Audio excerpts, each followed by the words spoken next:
¿Pero en qué sentido? No. No, bah. Vamos a profundizar sobre lo que sucedió ayer en la Cámara de Diputados con esta media sanción a la movilidad jubilatoria, qué cambia de esta nueva fórmula y qué cambia, y en el caso de aprobarse en el Senado, que Milei ya dijo: yo esto lo voy a vetar. Estamos en comunicación con el diputado nacional por la provincia de Formosa, del bloque de la Unión Cívica Radical, Fernando Carabajal. Diputado, buenas tardes, gracias por atendernos. Fernando Bornoni lo saluda. ¿Qué tal, Fernando? Buenas tardes, un gusto. Igualmente. Bueno, a ver, ¿ustedes acompañaron esta media sanción? Sí, nosotros de hecho fuimos los promotores de la sesión y ya anteriormente también desde la comisión de previsión que presidimos fue los que impulsamos la necesidad de que el Congreso dé el debate sobre este punto. Esto tiene que ver con la decisión del gobierno que fue de haber derogado toda norma, toda ley que existía respecto al modo de hacer las actualizaciones y pretender quedarse con la facultad de disponer sin límite y sin marco jurídico cómo iban a actualizarse los saberes previsionales. La Constitución Nacional establece expresamente que es facultad del gobierno, del Congreso, dictar la ley de movilidad previsional, y también tiene el mandato de que las jubilaciones tienen que ser móviles, es decir, tienen que actualizarse. Por lo cual lo que hizo el Congreso fue llenar este vacío que el propio gobierno había generado, buscando una fórmula que garantice el derecho de los jubilados.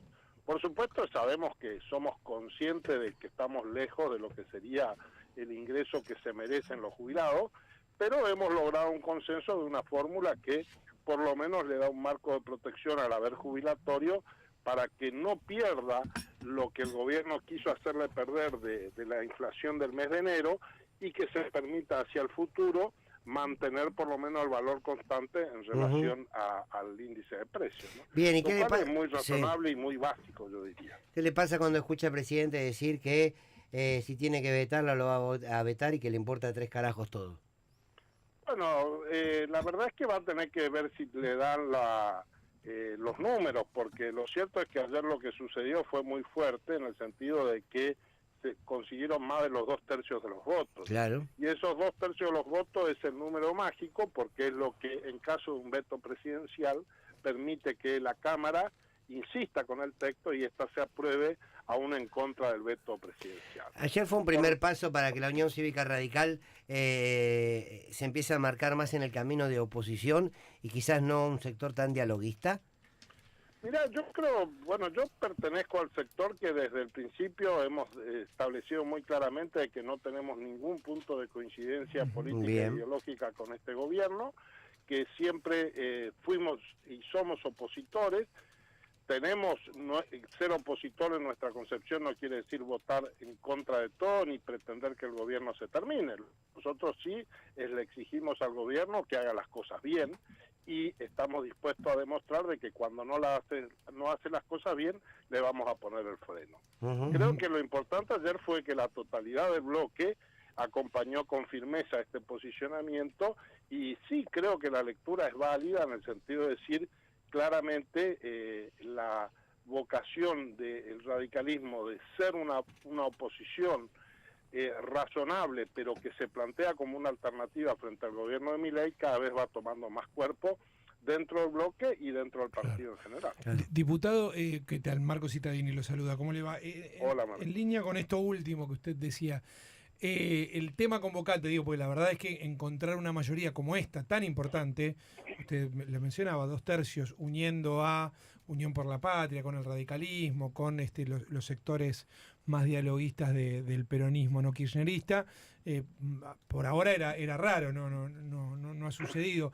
¿Esto tiene que ver con el tema o tiene que ver también con marcarle un rumbo al gobierno, de ponerle un freno en algunas cosas? Creo que tiene que ver con las dos cosas, Marco, pero también tiene que ver con un concepto que el Congreso está poniendo en el eje y que el Poder Ejecutivo no es, que tiene que ver con la racionalidad.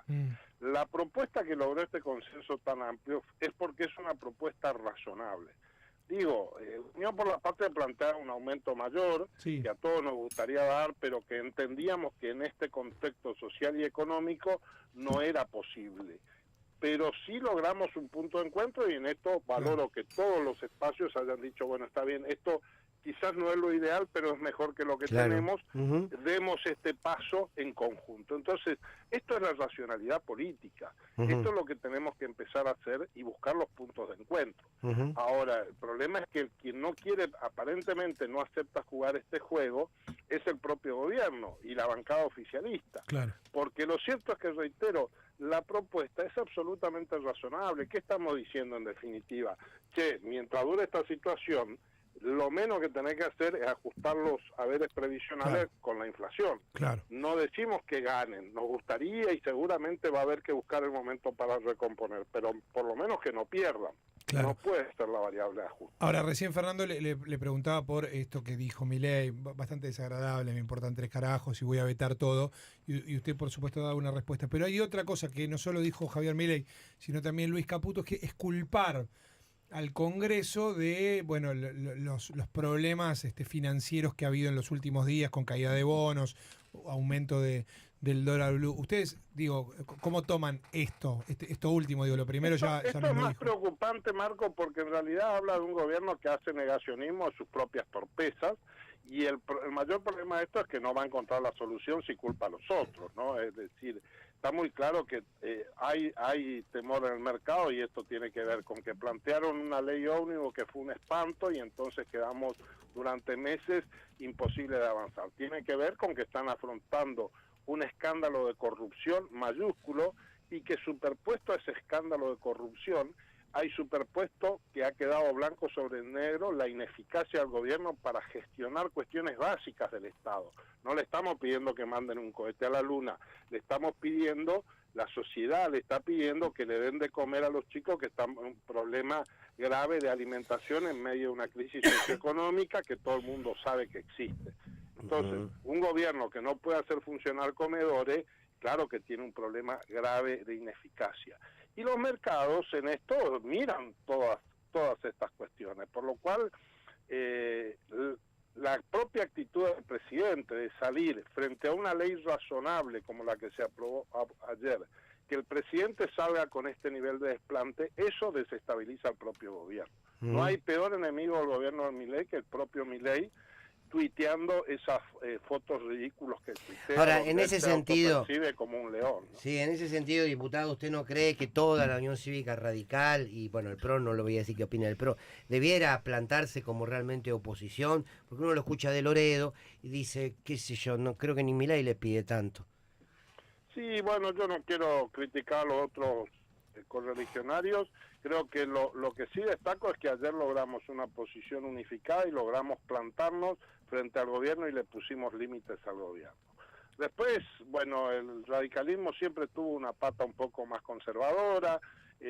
También es cierto que hay mucha especulación política, que todavía perciben de que la sociedad acompaña al gobierno y entonces no quieren ser los responsables de castigar al gobierno, y hay otros que estamos más comprometidos con nuestros principios y lo que son los principios históricos del republicanismo, la democracia y el Estado de Derecho, y que decimos, este es el momento de señalarle a la sociedad que este es un gobierno que está cometiendo errores muy graves, y confiamos en que cuando la sociedad advierta los descalabros de este gobierno, va a estar buscando quiénes fuimos los que con desinterés y con firmeza nos plantamos a comentar y a exponer lo que iba a pasar con este gobierno, que no le encuentra el rumbo a la solución real de los problemas. Diputado Fernando Carvajal, muchísimas gracias por esta charla. Ha sido un gusto, gracias. En la radio y en YouTube. No se desesperen. Con Fernando Borroni. En Radio 10. El sonido de la realidad.